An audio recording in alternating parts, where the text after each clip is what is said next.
Yo, what is up YouTube? We are back again with another zombie video, and in this video we're going to be going in and we're going to be breaking down the whole storyline to Cold War Zombies, because Treyarch just released a video explaining the whole storyline, which I don't think they've ever done this before, but for once they are explaining the storyline for us so we are caught up when the next map, Forsaken, is released October 7th.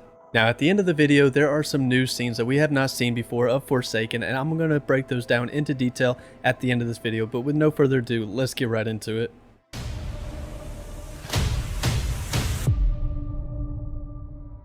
Hi everyone, I'm Craig Houston, I'm the lead writer at Treyarch. As we prepare to move into Season 6 and the finale of the Black Ops Cold War Zombies story, we thought it might be nice to take a little look back at where we've come from and learn how we got to where we are now.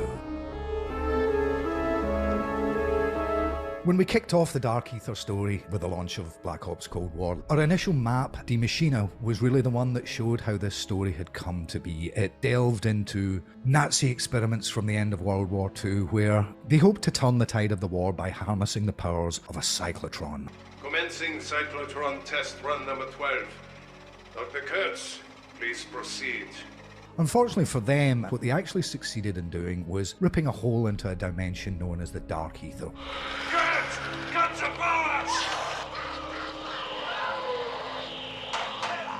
When the Red Army discovered what the Nazis had been doing with the particle accelerator, they took steps to try and seal the rift. And that meant someone had to be volunteered to go inside and seal it up from the inside. How can I be of service, Comrade Lazarev? There is a machine I need you to deactivate. Understood? Da. Congratulations, товарищ! You're going to be a hero of the Soviet Union. As players explored Die Maschine, they were introduced to a new cast of characters who would be guiding them, specifically the Requiem team, led by Gregory Weaver and assisted by Major Carver, Dr. Strauss and Dr. Gray. As time progressed, we also learned a lot more about our bitter rivals, a Soviet-led unit known as Omega Group. As time went on, we would learn more about their hierarchy too, most notably a familiar face from Black Ops 1, Kravchenko. As we'd seen in Die Maschine, Samantha Maxis was determined to stay in the field and continue her own investigations. You have to turn yourself in. The CIA can protect you. I can protect you. I can't do that, Weaver. The Omega Group have plans for the outbreak zones. And this is something that led us on to our next map, which was Firebase C. Requiem, welcome to Vietnam. As players progressed through the Firebase C map, they worked with Ravenov, a former Omega Group soldier who had decided that he couldn't stomach what they were doing and maybe perhaps seek out new allies. Amongst those allies was Agent Maxis herself. I am not a traitor to my country. Omega are not who we are. And it was his intel that led her to Firebase C, where, sadly, she ran afoul of another new character, Dr. Peck. Maxis is a poor, little, lost girl. No one, least of all you, can bring her back. Given her defiance and refusal to cooperate with Dr. Peck, he threw her into the Dark Ether. No one is coming for you because no one cares about you. From dust you are, and to dust you will return. Don't know how long I've been waiting for an answer, but I am here, and I have been waiting for a long time. Upon Maxis' return, Ravenov warned us that Omega Group were undertaking operations in the Ural Mountains, something that would become very important as the story progressed. We were also introduced to Omega Group's leader, Kravchenko, who was not at all pleased with Peck's failure, nor was another senior member of Omega staff, Valentina. So, as we took our operations to the Ural Mountains, we introduced a brand new mode for zombies, which was Outbreak. The game kind of opened up in a way that isn't always possible with round-based maps. Narratively, Outbreak was a lot of fun because this was the first time really that Requiem had gone on the offensive. They undertook Operation Threshold, a series of experiments led by the different members of the Requiem cast with their own specialities to understand the Dark Ether, understand the enemy, and to obviously gain an upper hand against Omega. Requiem began to get more communications from Ravenov. Essentially, Ravenov and Maxis were going behind Weaver's back. And this led us to a whole mission involving a Russian program called Operacja Inversia. As players moved through this mission, they discovered that the Omega group had built something called the Reality Inversion Warheads. This power is too dangerous for either Omega or Requiem to possess. So I say, we dump them in the middle of the Pacific. Following the events of Operacja Inversia, players got the opportunity to undertake another main quest, this time Operation Excision. Been a long time, Weaver. Ravenov. You've got some balls using the Slion after what you and Sam did. Been contacted by a group of Omega scientists. They wish to defect. Unfortunately, as we discovered at the end of that main quest, the whole thing was a trap, and the strike team were captured by Kravchenko and Omega. To lure Requiem's so-called elite strike team into a trap. Fortunately, crushing helicopters is easy. Requiem belongs to me now. After the players had worked with Ravenov and Maxis in Operacja Inversia, we learned that Maxis has got herself in a little bit of trouble, going behind Weaver's back, but perhaps more importantly, going behind the Director's back. Hey! Take your hands off me! You're to undergo some additional testing. Why are you doing this? Orders from the Director. Maxis is to be taken to a secure facility known as Block 8, where she will undergo certain experiments. Following the disaster that was Operation Excision and the subsequent capture by Omega Group of the strike team, we moved to Mauer der Toten. And this time we're going to be working under the command of Omega Group themselves. I have work for them in Berlin. A certain member of our organization has gone to ground recently. I'm sure you've noticed their absence. I believe they are scheming against us. Valentina has actually been seeking to enact a plan that is laying dormant from the end of World War II, which was to return a long-forgotten Nazi army who have essentially been housed in the Dark Ether for decades. Someone had to free their army. My father chose me to complete that mission. No! It is not possible! After defeating Valentina and her Nazi army, players escape with help from a rather unexpected source.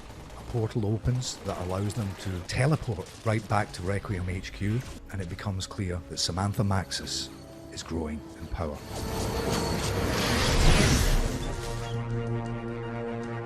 Throughout Season 5's intel, we learn more of the experiments that she's undergone with the Director. You going to electrocute me again?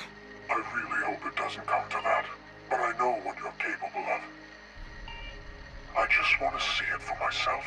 We learn more about exactly how the Dark Ether has changed her, and more about what that could potentially mean for the future and Season 6. We also learn more about an entity in the Dark Ether known as the Forsaken. Were this creature to make it into our world, it would probably mean the end of life as we know it.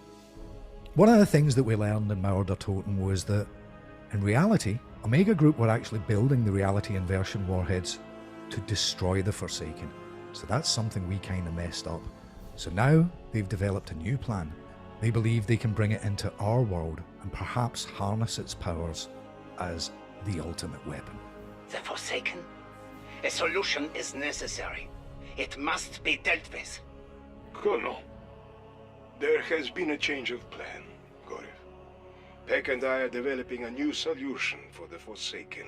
Rest assured, if it is successful, it will mean salvation for the Soviet Union. We will be heralded as heroes. Amongst the many pieces of intel that we found in Outbreak, we learned more about a character called Zykov, who was actually the poor Red Army soldier who went into the cyclotron back in World War II to seal it up, and he's been trapped in the Dark Ether for a very long time, and he wants to get out. Now aware of Omega's plans for the Forsaken, Requiem need all the allies they can get. Zykov. He may be the only one who truly knows the Forsaken. Are we suggesting we somehow break this lost Russian out of the Dark Ether? Poor bastard's been in there longer than anyone. He promises them that if they can release him from his prison, he might be the deciding factor in overcoming both the Forsaken and Omega. As we move into the climax of Season 6, we're going to finally focus on Omega Group's final operation, Operacja Izbavitel.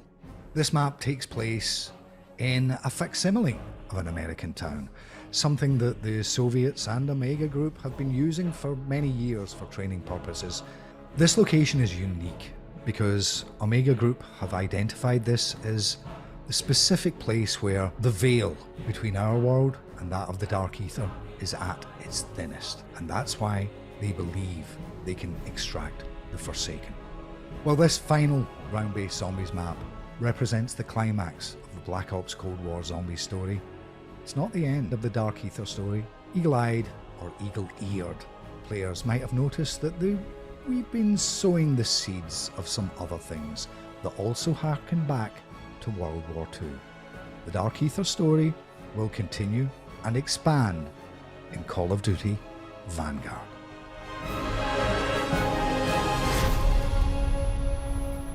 So if you guys did not notice that, they actually added in the loading screen to the map inside of this video, which we haven't seen before. And I know it's the loading screen because you can actually see the burning transition that they add in between these scenes as you're waiting for the game to load. But they added a scene of the streets from the outside of Burger Town. But the one that gets me is the inside of the movie theater, the cinema.